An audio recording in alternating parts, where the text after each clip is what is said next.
Bonsoir à tous, j'espère que vous vous portez bien et merci de nous retrouver pour ce rendez-vous, le Grenier de Toulouse raconte, avec la deuxième partie de la lecture de Monsieur Ibrahim et les fleurs du Coran.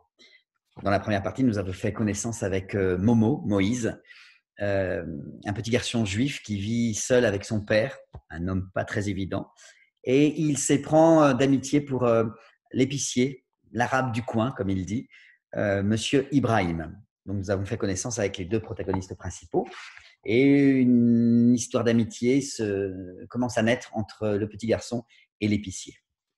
Donc, la deuxième partie, la voilà.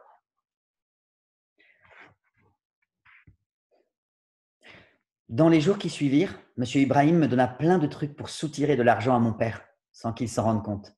Lui servir du vieux pain de la veille ou de l'avant-veille, passé dans le four, ajouter progressivement de la chicorée dans le café, resservir les sachets de thé, allonger son Beaujolais habituel avec du vin à 3 francs et le couronnement. L'idée, la vraie, celle qui montrait que M. Ibrahim était expert dans l'art de faire chier le monde, remplacer la terrine campagnarde par des pâtés pour chiens.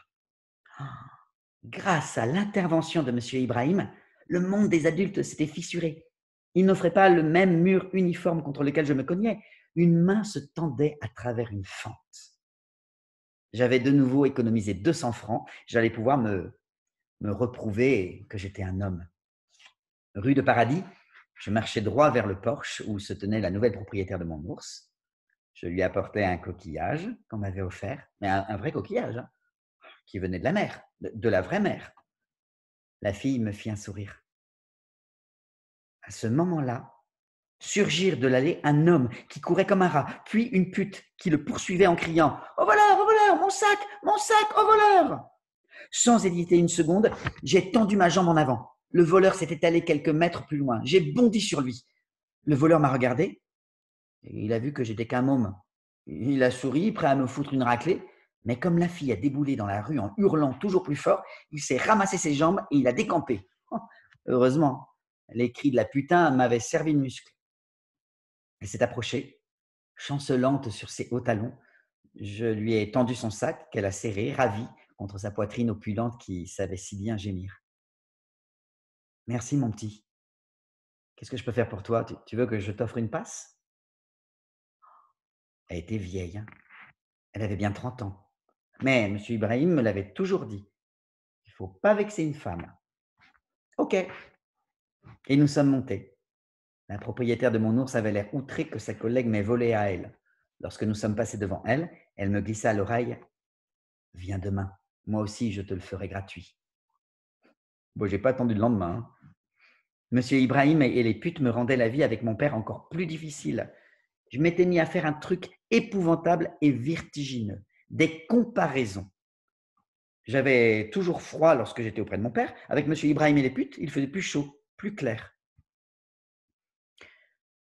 Je regardais la haute et profonde bibliothèque héréditaire. Tous ces livres censés contenir la quintessence de l'esprit humain, l'inventaire des lois, la subtilité de la philosophie.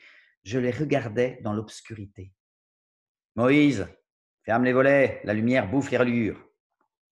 Puis je regardais mon père lire dans son fauteuil, isolé dans le fond, là, sous le rond du lampadaire qui se tenait, telle une conscience jaune au-dessus de ses pages. Il était clos dans les murs de la science.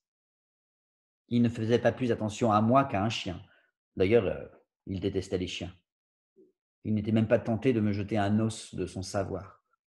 Si je faisais un peu de bruit, oh, pardon, pas. Moïse, tais-toi.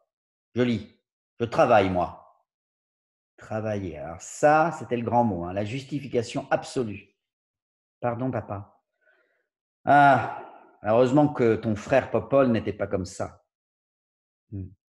Popol, c'était l'autre nom de ma nullité. Mon père me lançait toujours à la figure le souvenir de mon frère aîné, Popol, lorsque je faisais quelque chose de mal. Popol, il était très assidu à l'école. Popol, il aimait les maths. Il ne salissait jamais la baignoire. Popol, il faisait pas pipi à côté des toilettes. Popol, il aimait tant lire les livres qu'aimait papa. Au fond, c'était pas plus mal que ma mère soit partie avec Popol, peu de temps après ma naissance, hein, parce que c'était déjà difficile de se battre avec un souvenir, mais alors, Vivre auprès d'une perfection vivante comme Popol, ça aurait été au-dessus de mes forces. Papa, tu crois qu'il m'aurait aimé, Popol? Mon père me dévisage, ou plutôt me déchiffre avec effarement. Quelle question? Voici ma réponse. Quelle question? J'avais appris à regarder les gens avec les yeux de mon père, avec méfiance, avec mépris. Parler avec l'épicier arabe, même s'il n'était pas arabe, hein, puisque arabe, ça veut dire ouvert la nuit et le dimanche dans l'épicerie. Rendre service aux putes, c'était des choses que je rangeais dans un tiroir secret de mon esprit. Cela ne faisait pas partie officiellement de ma vie. Un jour, M. Ibrahim me demanda: «Pourquoi est-ce que tu ne souris jamais, Momo?» Alors ça, c'était un vrai coup de poing, un coup de vache, cette question. Je n'étais pas préparé. Ah, sourire, c'est un truc de gens riches, monsieur Ibrahim. J'ai pas les moyens. Justement, pour m'emmerder, il se mit à sourire. Parce que tu crois que moi, je suis riche? Bah, vous avez tout le temps des billets dans la caisse. Je connais personne qui a autant de billets que vous devant lui toute la journée. Mais les billets, Momo, ils me servent à payer la marchandise. Et puis le local. Et à la fin du mois, il m'en reste très peu, tu sais. Et il souriait encore plus, comme pour me narguer. Monsieur Ibrahim, quand je dis que c'est un truc de gens riches, le sourire, je veux dire que c'est un truc pour les gens heureux. Eh bien, c'est là que tu te trompes, Momo. C'est sourire qui rend heureux. Mon œil, essaye. Mon œil, je dis. Tu es poli pourtant, Momo. Bien obligé, hein, sinon je reçois des baffes. Poli, c'est bien. Aimable, c'est mieux. Essaie de sourire, tu verras.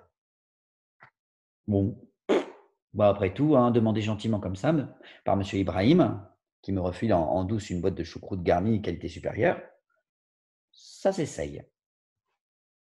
Le lendemain, je me comporte vraiment comme un malade qui aurait été piqué pendant la nuit. Je souris à tout le monde.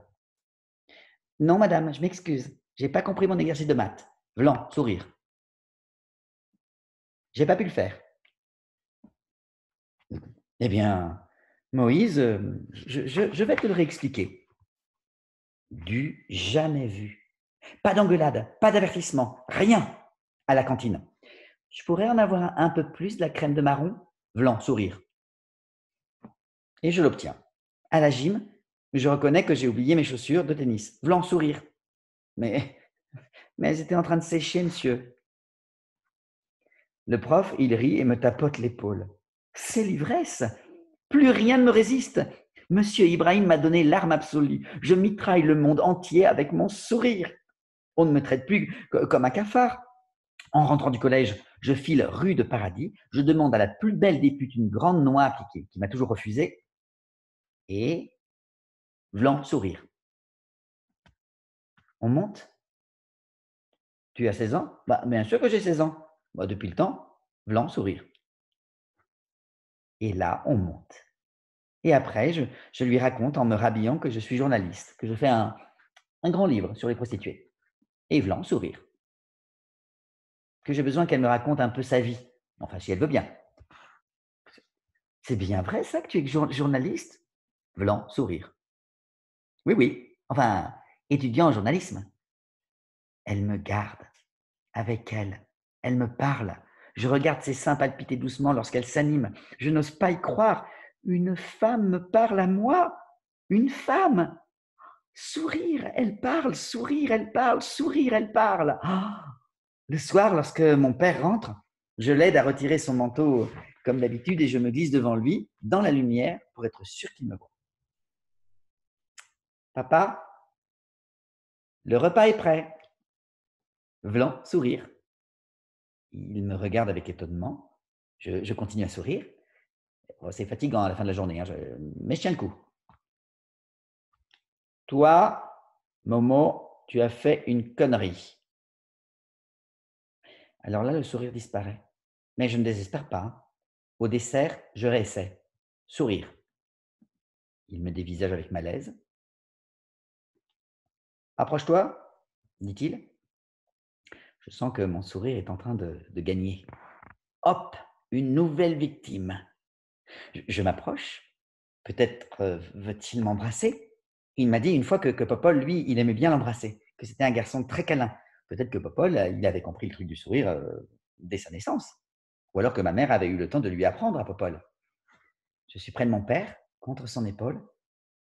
Ses cils battent dans ses yeux. Moi, je souris à me déchirer la bouche.